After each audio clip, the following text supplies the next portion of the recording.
Hello दोस्तों, मैं अरविंद मौर्य स्वागत करता हूं अपनी यूट्यूब चैनल रसायन क्लासेस में। आज के वीडियो में डिस्कस करेंगे मटेरियल साइंस के बारे में कि मटेरियल साइंस क्या होता है, जिससे कुछ बेसिक कॉन्सेप्ट्स को क्लियर करेंगे। ठीक है, तो सबसे पहले हम थोड़ा मटेरियल साइंस की डेफिनेशन देखेंगे। तो देखिएगा, मटेरियल साइंस एक मल्टी डिसिप्लिनरी फील्ड है जिसके अंतर्गत हम किसी मटेरियल्स की वेरियस प्रॉपर्टीज को स्टडी करते हैं एंड उस मटेरियल्स का साइंस एंड टेक्नोलॉजी में क्या यूजेस है उनको भी हम स्टडी करते हैं। ठीक है, एंड इन सब चीजों को स्टडी करने के लिए हमें वेरियस सब्जेक्ट्स जैसे applied physics, chemistry and chemical, mechanical, electrical and metrological engineering जैसे सब्जेक्ट्स को हमें स्टडी करना पड़ता है। ठीक है, तो मतलब क्या है कि इन सब सब्जेक्ट्स के भी आप पे हम मटेरियल साइंस के अंतर्गत हम क्या करते हैं, किसी भी मटेरियल्स की वेरियस प्रॉपर्टी जैसे कि उसकी chemical properties, mechanical properties, electrical properties, magnetic properties, thermal properties, इन सब प्रॉपर्टीज को क्या करते हैं, स्टडी करते हैं। एंड ये भी स्टडी करते हैं कि किसी मटेरियल्स की साइंस एंड टेक्नोलॉजी में क्या यूजेस हैं। ठीक है, मतलब उसका एप्लीकेशंस क्या है, कौन से मटेरियल्स का क्या बन सकता है। ठीक है, तो उसके एप्लीकेशंस को हम स्टडी करते हैं मटेरियल साइंस के अंतर्गत। ठीक है, तो इतना क्लियर हो गया कि मटेरियल साइंस के अंतर्गत हम क्या स्टडी करते हैं। ठीक है, मटेरियल साइंस क्या होता है। ठीक, अब आगे बढ़ते हैं। तो देखिएगा, हम यहाँ पे मटेरियल साइंस जब हम पढ़ रहे हैं तो यहाँ पे जो हम मटेरियल्स पढ़ेंगे वो हम सॉलिड मटेरियल्स के बारे में डिस्कस करेंगे। ठीक है, कौन से मटेरियल्स के बारे में, सॉलिड मटेरियल्स के बारे में। ठीक है, तो जब हम यहाँ पे हम सॉलिड मटेरियल्स के बारे में डिस्कस करेंगे तो थोड़ा सा हम सॉलिड मटेरियल्स के ऊपर चलते हैं। देखिएगा, जब हम सॉलिड मटेरियल्स का क्लासिफिकेशन करते हैं तब जानते होंगे दो टाइप्स के मटेरियल्स मिलते हैं, मेनली टू टाइप्स के। कौन कौन से, क्रिस्टलाइन मटेरियल, एक नॉन क्रिस्टलाइन मटेरियल्स, यानी कि एमॉर्फस मिलता है हमें। ठीक है, तो देखिएगा, हम यहाँ पे थोड़ा क्लासिफिकेशन देखेंगे।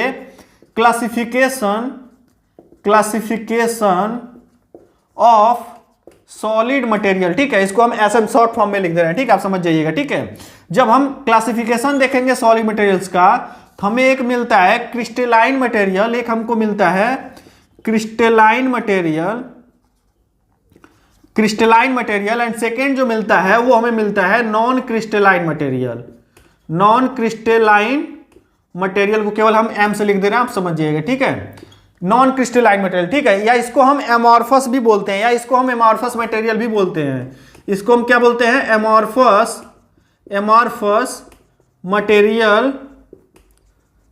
मटेरियल्स भी इसको हम बोलते हैं। ठीक है, तो हम आपको क्या पता चला कि जब हम सॉलिड मटेरियल्स का क्लासिफिकेशन किए तो हमें एक क्रिस्टलाइन मटेरियल, एक नॉन क्रिस्टलाइन मटेरियल्स मिलता है। ठीक है, अब थोड़ा सा हम क्रिस्टलाइन मटेरियल और नॉन क्रिस्टलाइन मटेरियल्स के बारे में देखेंगे। तो देखिएगा, क्रिस्टलाइन मटेरियल्स जो होते हैं, क्रिस्टलाइन मटेरियल्स का जो के अंदर जो एटम्स होते हैं, उसके अंदर जो एटम्स होते हैं वो क्या होते हैं कि एक रेगुलर पैटर्न में, रिपीटेड पैटर्न में होते हैं, एक रेगुलर अरेंजमेंट में, रिपीटेड पैटर्न में होते हैं। ठीक है, रिपीटिंग पैटर्न में होते हैं। ठीक है, तो इसमें क्या होते हैं, जो मॉलिक्यूल्स होते हैं रेगुलर अरेंजमेंट होता है उनका रिपीटेड पैटर्न में, एंड ये वेल अरेंज्ड होते हैं, मतलब ये बहुत अच्छे तरीके से अरेंज होते हैं। इसमें आप कह सकते हैं कि इसमें ठूस ठूस के भरे हुए होते हैं जो एटम्स होते हैं। लेकिन जो नॉन क्रिस्टलाइन मटेरियल्स होते हैं, नॉन क्रिस्टलाइन मटेरियल्स में जो एटम्स होते हैं वो चेन में होते हैं, वो एक चेन में होते हैं एंड रेंडमली अरेंज रहते हैं, कहीं पे भी वो रह सकते हैं। ठीक है, कैसे भी वो रह लेंगे। ठीक है, वो रेंडमली होते हैं, दूर दूर थोड़ा होते हैं। ठीक है, तो देखिएगा, क्रिस्टलाइन मटेरियल्स में जो एटम्स होते हैं, इसके अंदर मॉलिक्यूल्स जो होते हैं वो बहुत ज्यादा नजदीक यानी कि वेल अरेंज्ड होते हैं। तो इनकी जो पैकिंग्स होती है, क्लोज पैकिंग होती है। ठीक है, बहुत ज्यादा क्लोज पैकिंग होती है, जिसके कारण इसकी जो डेंसिटी होती है वो ज्यादा होती है। तो ये हाई डेंसिटी के होते हैं, लेकिन ये जो नॉन क्रिस्टलाइन मटेरियल्स होते हैं इनकी डेंसिटी लो होती है, क्योंकि इसके मॉलिक्यूल्स, इसके एटम्स क्या है, दूर दूर है। ठीक है, एंड चेन फॉर्म में रहते हैं। ठीक है, तो ये इसकी लो डेंसिटी होती है। ठीक है, ये लो डेंसिटी मतलब क्या है कि क्रिस्टलाइन मटेरियल्स की जो डेंसिटी होती है comparison to non crystalline materials ज्यादा होता है, एंड नॉन क्रिस्टलाइन मटेरियल्स की density comparison to crystalline materials low होता है। ठीक है, इसका डेंसिटी कम होता है इसके कंपैरिजन में। ठीक है, एंड दूसरा पॉइंट देखिएगा, इसमें क्या होता है कि जो क्रिस्टलाइन मटेरियल्स होते हैं इनकी जो मेल्टिंग पॉइंट होता है ना वो फिक्स्ड टेम्परेचर पे होता है। एक फिक्स्ड टेम्परेचर पे इस कैटेगरी में जो भी मतलब मॉलिक्यूल्स आएंगे, जो भी मटेरियल्स आएंगे, जो भी सॉलिड्स आएंगे क्रिस्टलाइन मटेरियल्स के कैटेगरी में, जैसे मान लीजिए सुगर, साल्ट, डायमंड, रॉक, तो उनकी जो मेल्टिंग पॉइंट होगी ना वो एक फिक्स्ड टेम्परेचर पे होगा। जैसे मान लीजिए, सपोज कर लेते हैं किसी क्रिस्टलाइन मटेरियल्स की मेल्टिंग पॉइंट क्या है, 200 डिग्री सेल्सियस टेम्परेचर पे है। ठीक है, तो मतलब जब उसका टेम्परेचर 200 डिग्री सेल्सियस होगा तो एग्जैक्ट 200 डिग्री सेल्सियस टेम्परेचर पे ही वो मेल्ट होगा। ठीक है, लेकिन जो नॉन क्रिस्टलाइन मटेरियल्स होते हैं इनकी जो मेल्टिंग पॉइंट होती है ये ओवर ए रेंज होता है, मतलब एक रेंज में होता है। जैसे मान लीजिए, सपोज कर लेते हैं किसी मटेरियल्स की मेल्टिंग पॉइंट 100 से 110 डिग्री सेल्सियस में है। ठीक है, तो इनका जो मेल्टिंग, जैसे मान लीजिए इस कैटेगरी में क्या आएंगे, जैसे रबर, प्लास्टिक, ग्लास, ये सब क्या होते हैं, नॉन क्रिस्टलाइन मटेरियल्स होते हैं। तो इनकी जो मेल्टिंग पॉइंट होती है ना, वो एक रेंज में होती है। जैसे मान लीजिए किसी मटेरियल्स का 100 से 110 है, तो वैसे किसी और का मान लीजिए 120 से 130, मतलब कुछ भी रेंज हो सकता है, उस रेंज में ये मेल्ट होंगे। लेकिन जो क्रिस्टलाइन मटेरियल्स होगा उनका एक एग्जैक्ट टेम्परेचर होगा, एक फिक्स टेम्परेचर होगा, उसी पे वो मेल्ट होंगे, ठीक है। तो इतना आपको क्लियर हो गया कि crystalline materials and non crystalline materials के बीच में डिफरेंस क्या होता है। थोड़ा एग्जांपल आपको दे देते हैं, देखिएगा क्रिस्टलाइन मटेरियल्स का एग्जांपल दें तो देखिएगा सुगर होता है, साल्ट होता है, एंड और ले तो जैसे डायमंड होता है, डायमंड हो गया, एंड और ले तो रॉक हो गया, रॉक। ये सब क्या है, क्रिस्टलाइन मटेरियल्स हैं। एंड नॉन क्रिस्टलाइन मटेरियल्स का एग्जांपल ले तो क्या हो जाएगा, इसका एग्जांपल में क्या क्या आ जाएगा, जैसे मान लीजिए रबड़ हो गया, रबर, प्लास्टिक एंड और ले तो ग्लास ETC। ये सब क्या होते हैं, नॉन क्रिस्टलाइन मटेरियल्स होते हैं, ठीक है। अब इतना क्लियर हो गया। अब आगे चलते हैं। अब नेक्स्ट टॉपिक जो डिस्कस करेंगे वो है आपका क्रिस्टलोग्राफी के बारे में, ठीक है। अब ये आपका इंपॉर्टेंट टॉपिक है, यहां से आपका चैप्टर का इंपॉर्टेंट टर्म चलेगा, मतलब इंपॉर्टेंट पार्ट चलेगा। तो देखिएगा अब क्या स्टार्ट होगा, क्रिस्टलोग्राफी,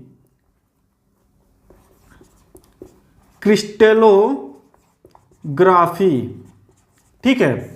ये क्रिस्टलोग्राफी क्या होता है, देखिएगा ये जो क्रिस्टलोग्राफी होता है ये एक साइंस का ही ब्रांच होता है, जिसके अंतर्गत क्रिस्टलाइन मटेरियल्स की प्रॉपर्टीज को हम स्टडी करते हैं। पहला इसका पॉइंट क्या होगा, पहला पॉइंट होगा प्रॉपर्टीज ऑफ क्रिस्टलाइन मटेरियल, ठीक है। जो क्रिस्टलोग्राफी होता है इसके अंतर्गत हम क्रिस्टलाइन मटेरियल्स की प्रॉपर्टीज को हम स्टडी करते हैं। अब अभी तक हम क्या पढ़े हैं, मटेरियल साइंस के अंतर्गत किसी भी मटेरियल्स की प्रॉपर्टीज को स्टडी करते हैं। लेकिन जब अब देखिएगा यहां पे हम क्या पढ़ेंगे, किसी भी मटेरियल्स की को स्टडी करेंगे, और उसके बाद जब हम सॉलिड मटेरियल्स का क्लासिफिकेशन किए थे, हमें दो टाइप्स के मिले, एक क्रिस्टलाइन मिला, एक नॉन क्रिस्टलाइन मिला, ठीक है। तो जब क्रिस्टलाइन मटेरियल्स की प्रॉपर्टीज को स्टडी करना होगा तो वो हम क्रिस्टलोग्राफी के अंतर्गत हम स्टडी करते हैं, ठीक है। कहने का क्या मतलब है कि क्रिस्टलोग्राफी जो होगा वो ओनली क्रिस्टलाइन मटेरियल्स की प्रॉपर्टीज को स्टडी करेगा, मतलब इस कैटेगरी में जो भी मटेरियल्स आएंगे उनकी प्रॉपर्टीज को स्टडी करेगा क्रिस्टलोग्राफी के अंतर्गत, ठीक है। एंड सेकेंड पॉइंट क्या होगा कि सेकेंड पॉइंट इसका होगा कि इसकी इंटरनल स्ट्रक्चर को भी हम स्टडी करते हैं, ठीक है। क्रिस्टलोग्राफी के अंतर्गत इंटरनल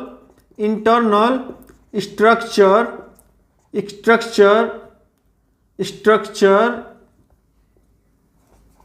ऑफ क्रिस्टल्स, इसमें क्रिस्टल की इंटरनल स्ट्रक्चर को भी हम स्टडी करते हैं क्रिस्टलोग्राफी के अंतर्गत, ठीक है। एंड थर्ड पॉइंट क्या होता है कि क्रिस्टलोग्राफी के अंतर्गत हम किसी क्रिस्टलाइन मटेरियल्स की इंटरनल एंड एक्सटर्नल सिमेट्रीज को भी स्टडी करते हैं, ठीक है। इंटरनल एंड एक्सटर्नल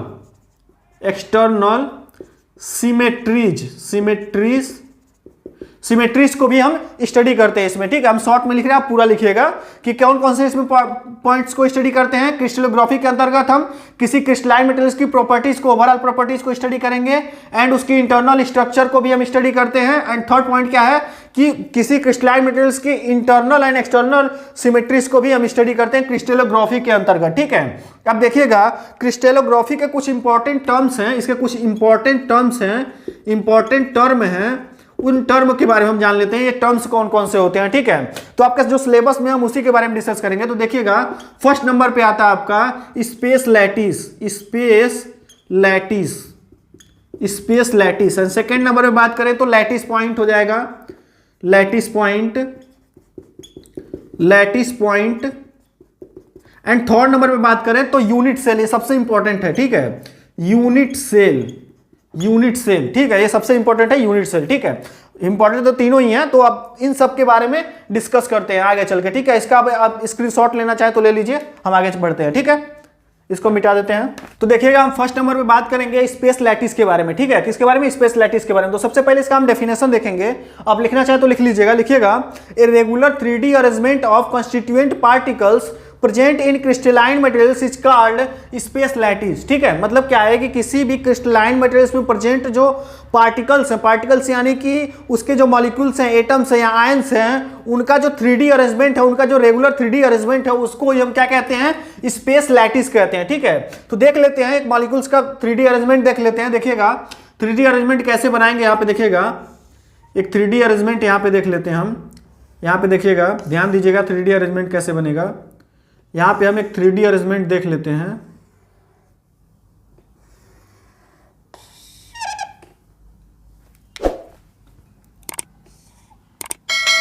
इसको इससे मिला देंगे, यहाँ से इसको मिलाएंगे, यहाँ से इसको मिलाएंगे। ठीक है, अब ये मिल गया। अब देखिए आगे चलते हैं, देखिएगा अब देखिए इन जहाँ जहाँ पे मिले हैं सभी एक पॉइंट्स दे देंगे, यानी कि हर एक जगह पे क्या है, एक मॉलिक्यूल्स है। ये क्या है, ये मॉलिक्यूल्स हैं। जो ब्लैक से हम दिखा रहे हैं पॉइंट, ये क्या है, एक मॉलिक्यूल्स है। ठीक है, और ये जितनी लाइनें मिली हैं इन सभी लाइनों पे इसके बीच वाले पॉइंट पे, बिल्कुल मिड पॉइंट पे एक एक पॉइंट दे देंगे। ठीक है, हर एक लाइन पे बिल्कुल बीचों बीच एक एक पॉइंट दे देंगे। ठीक है, हर एक लाइन पे एकदम मिड पॉइंट पे बिल्कुल बीचों बीच में एक एक पॉइंट देंगे। ठीक है, ऐसे पॉइंट दे देंगे। ठीक है, अब इतना क्लियर हो गया। देखिएगा आप सभी पॉइंटों को क्या करेंगे, मिलाएंगे। देखिएगा कैसे मिलाएंगे, जैसे देखिए इस साइड वाले को अगर हम मिला रहे हैं तो यहाँ से इसको ऐसे मिला दे रहे हैं इससे, और यहाँ से इसको हम प्लस बना दे रहे हैं। ठीक है, ऐसे ऊपर वाले को ऐसे बना रहे हैं और यहाँ से प्लस बना दे रहे हैं। ऐसे इसको मिलाएंगे यहाँ से यहाँ, और यहाँ से इसको हम प्लस बना देंगे। ठीक है, ऐसे इसको हम मिलाएंगे यहाँ से यहाँ, और यहाँ से हम प्लस बना देंगे। ठीक है, अब देखिए जो जो प्लस बने हुए हैं इनको भी हम एक एक पॉइंट दे देंगे। ठीक है, इनको भी हम क्या करेंगे, एक एक पॉइंट दे देंगे। देखिए यहाँ पे एक पॉइंट दे देंगे, यहाँ पे एक पॉइंट दे देंगे, यहाँ पे एक पॉइंट दे देंगे, और यहाँ पे एक पॉइंट दे देंगे। ठीक है, यहाँ पे एक पॉइंट दे दिया। अब इनको क्या करेंगे, मिलाएंगे आपस में। देखिएगा ये अंदर वाले को, मतलब जो अंदर है उसको अंदर वाले पॉइंट से, मिड वाले को मिड वाले पॉइंट से, एंड जो बाहर है उसको बाहर वाले पॉइंट से। ठीक है, ऐसे इधर भी मिलाएंगे। देखिएगा जो अंदर है उसको अंदर वाले पॉइंट से, जो मिड में है उसको मिड पॉइंट से, जो बाहर है उसको बाहर पॉइंट से मिला दिए। ठीक है, अब देखिएगा जब तीनों जहां पे मिल रहे हैं, जैसे ये अंदर वाली जहां मिल रही है, मिड वाले जहां मिल रहा है, बाहर वाले, इसको एक पॉइंट दे देंगे। ठीक है, ये सभी क्या है, ये सभी मॉलिक्यूल्स है। ठीक है, तो ये आपका क्या है, एक 3D अरेंजमेंट है। ये क्या है, एक 3D अरेंजमेंट है किसी पार्टिकल्स का। ठीक है, अब ये किसी पार्टिकल का 3D अरेंजमेंट है, तो इसी को हम क्या बोलते हैं, इसी को हम बोलते हैं स्पेस लैटिस। इसी को हम क्या बोलते हैं, स्पेस लैटिस बोलते हैं, स्पेस लैटिस। इसी को हम बोलते हैं स्पेस लैटिस, या इसको हम क्रिस्टल लैटिस भी बोलते हैं। इसको हम क्रिस्टल लैटिस भी बोलते हैं। ठीक है, इसका दूसरा नाम जो होता है क्रिस्टल लैटिस भी होता है। ठीक है, तो आप स्पेस लैटिस या क्रिस्टल लैटिस लिखा हो तो कंफ्यूज मत होइएगा। ठीक है, तो ये तो हो गया आपका स्पेस लैटिस। ठीक है, अब आगे चलते हैं। दूसरे नंबर पे हम बात कर रहे थे कि इस लैटिस पॉइंट क्या होता है, लैटिस पॉइंट क्या होता है। ठीक है, यहीं पे सारे चीज क्लियर हो जाएंगे। लैटिस पॉइंट क्या होता है, ठीक है, लैटिस पॉइंट देखिएगा लैटिस पॉइंट क्या होता है सेकंड नंबर पे।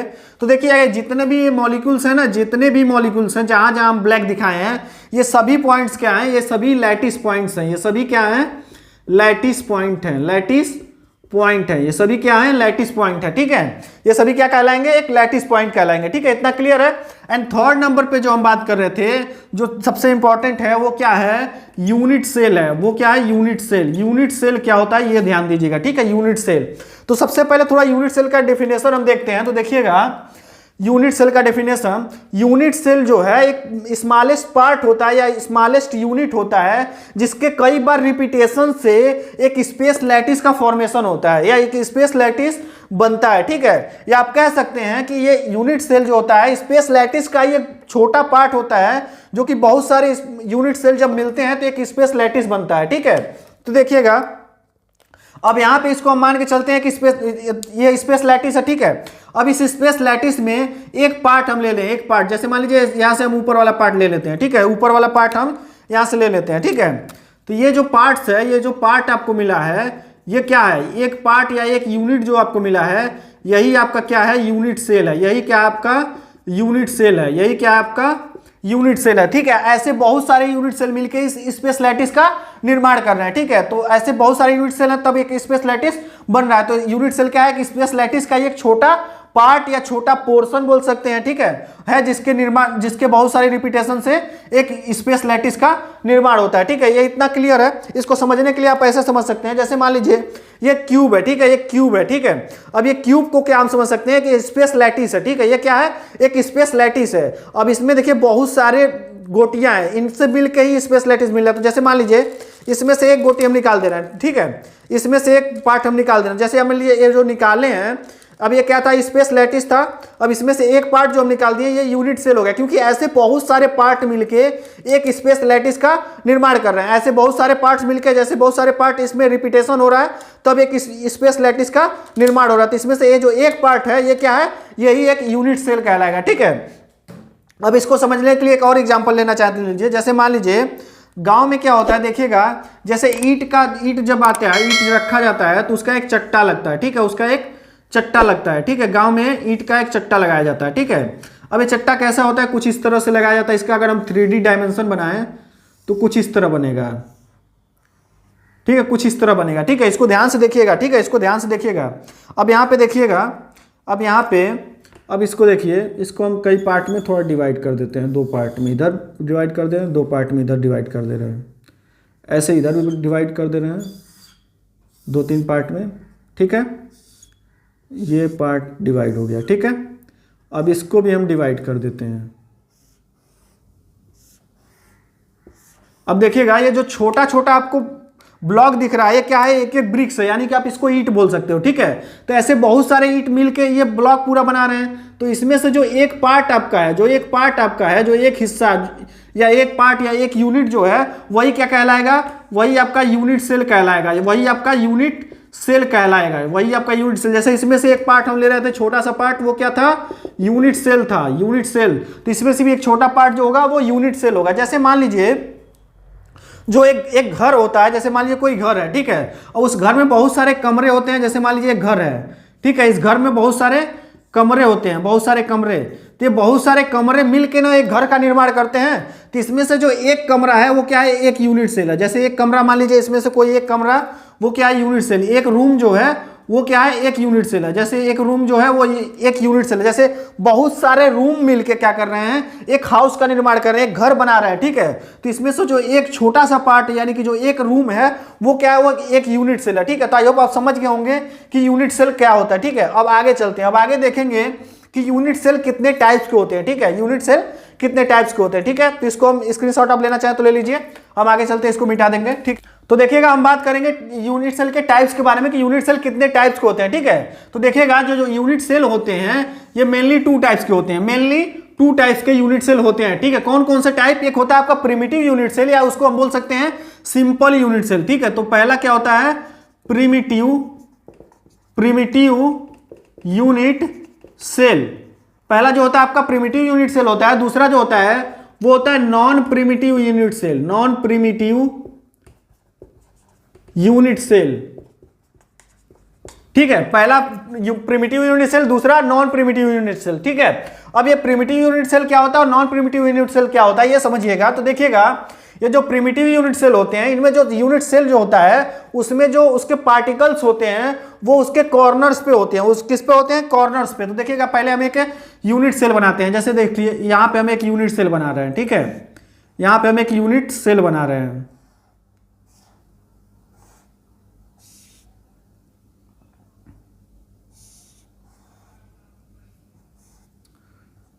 ये आपका बन गया यूनिट सेल एक, ठीक है, एक यूनिट सेल बन गया, ठीक है।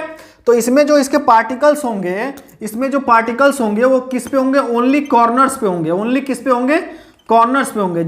तो आप इसका डेफिनेशन लिखना चाहे तो लिख लीजिए, जब किसी यूनिट सेल के पार्टिकल्स ओनली कॉर्नर पे होते हैं तो उसको हम प्रिमिटिव यूनिट सेल कहते हैं, उसको हम क्या बोलते हैं, प्रिमिटिव यूनिट सेल बोलते हैं, ठीक है। अब ये नॉन प्रिमिटिव यूनिट सेल क्या होता है, तो देखिएगा नॉन प्रिमिटिव यूनिट सेल में क्या होता है कि जो कोई यूनिट सेल होता है उस यूनिट सेल में जो पार्टिकल्स होते हैं वो कॉर्नर के साथ साथ और भी स्थान पे होते हैं, और भी जगहों पे होते हैं, ठीक है। वो कॉर्नर के साथ साथ और भी जगहों पे होते हैं। देखिएगा इसमें क्या होगा, नॉन प्रिमिटिव यूनिट सेल में जो पार्टिकल्स होंगे वो कॉर्नर पे तो होंगे ही होंगे, कॉर्नर पे तो होंगे ही होंगे, लेकिन उनके साथ में और भी जगह पे हो सकते हैं। जैसे मान लीजिए यहाँ पे कोई पार्टिकल हो गया, यहाँ पे हो गया, कोई यहाँ आ गया, कोई यहाँ है, कोई यहाँ है, कोई यहाँ है, मतलब बहुत। इसके अलावा भी अगर और किसी जगह पे पार्टिकल्स हैं कॉर्नर के अलावा, तो वो नॉन प्रिमिटिव यूनिट सेल की कैटेगरी में आएगा। ठीक है, वो यूनिट सेल किसके कैटेगरी में आएगा?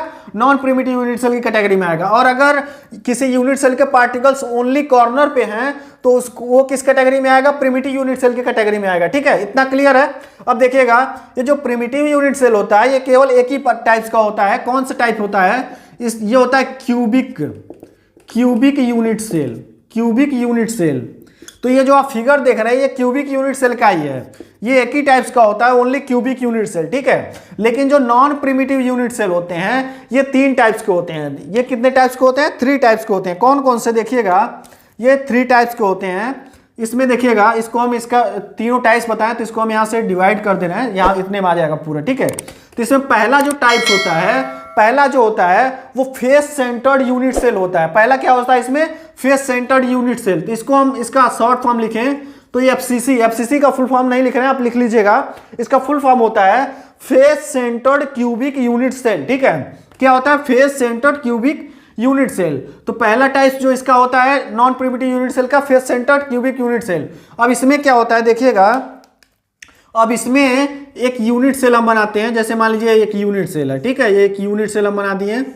अब ये आपका एक यूनिट सेल बन गया।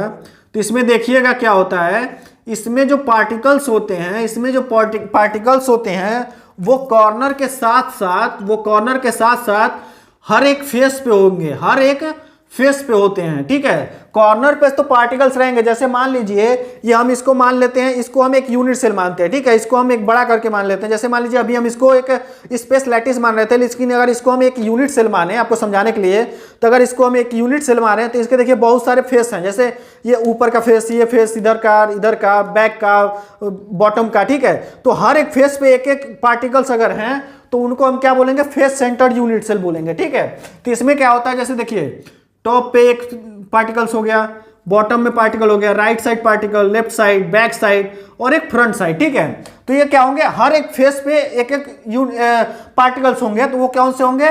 वो face centred cubic unit cell में आएंगे। ठीक है, ये एफसीसी होता है। ठीक है, एंड इसका जो सेकेंड टाइप होता है, वो होता है बीसीसी।